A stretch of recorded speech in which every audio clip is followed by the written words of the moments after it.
Hello, Aries. Welcome to your weekly reading for December 4th to December 10th of 2016. I am Renee Michelle, and this is my channel, Chronicles of Hoodoo, an extension from my old channel of Chronicles of a Hoodoo Spiritualist, which is no longer.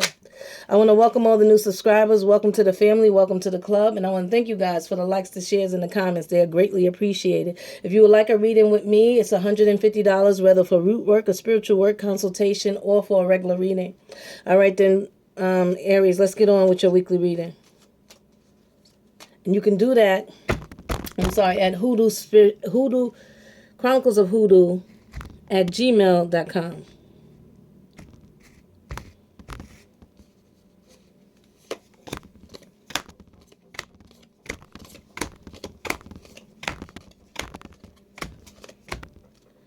So what's going on beneath the surface for you is there's a new love, right? There's somebody coming to you and they're saying, hey, you don't want to be involved with me? Like, you don't want to go on a date or anything like that. But I feel like, Aries, you're like, like you see all the signs. You're like, uh-oh, you remind me of my last, or you remind me of the guy before him or the girl before him, however the situation may be. But underneath the surface, you know what, you just like to be followed and trailed, so you might just hang on to this for a little bit, just to feel wanted, but I advise you to get rid of it as quick as possible. Coming into this week, the energy coming in is that you had a solid and you felt good about walking away from something that you put your time, effort, and energy toward. It really made you feel grounded and secure in yourself, knowing that I'm able to walk away from something that was no longer serving me. It wasn't doing me any purpose. It wasn't doing any good.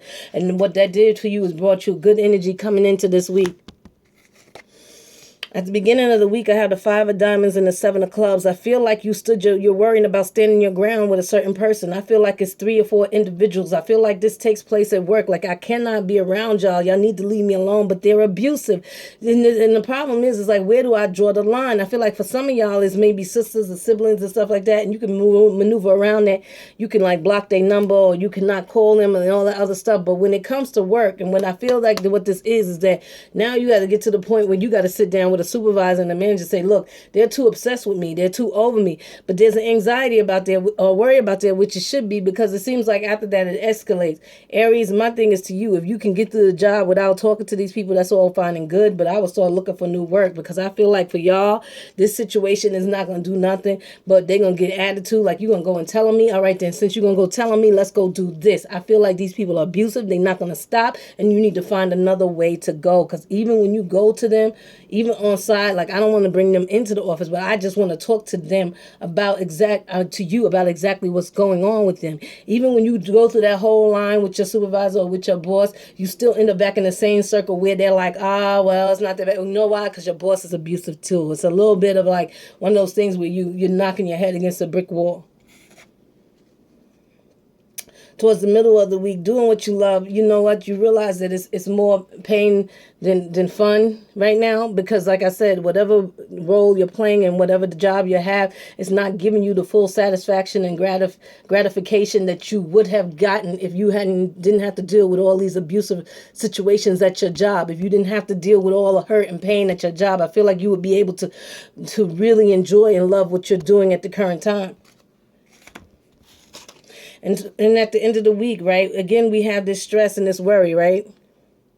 This is fighting a war that you can't win, right? There's a lot of bickering and arguing. This here is fighting. I mean, when I tell you, Aries, this is straight up fighting. Everything about these 2 cards tell me that you're going to be in it. You're going to be either fighting over the same thing over and over again. This is bickering at work, and this is fighting a losing battle.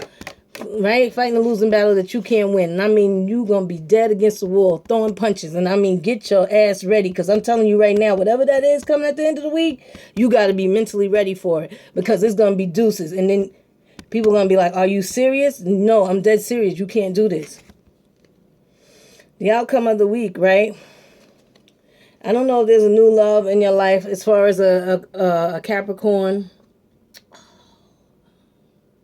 a Taurus, or a Virgo, right? So this is a solidified person, right? I feel like you're secure and not having new love right now. For some of you, see how your back is turned? I feel like you're more secure in not having a new love interest right now. I also feel for some of you, sorry about that. I also feel like for some of you, there's somebody that's in your world that's one of those signs that is trying to create new love for you. underneath the surface and you're not seeing it right now because the love card is behind him. So I feel like, you're like, oh, what are you up to? Nah, we just being friends. We just being cool. You be like, really? I don't know. All right then, Aries. Till next time, I love you and stay blessed and peace.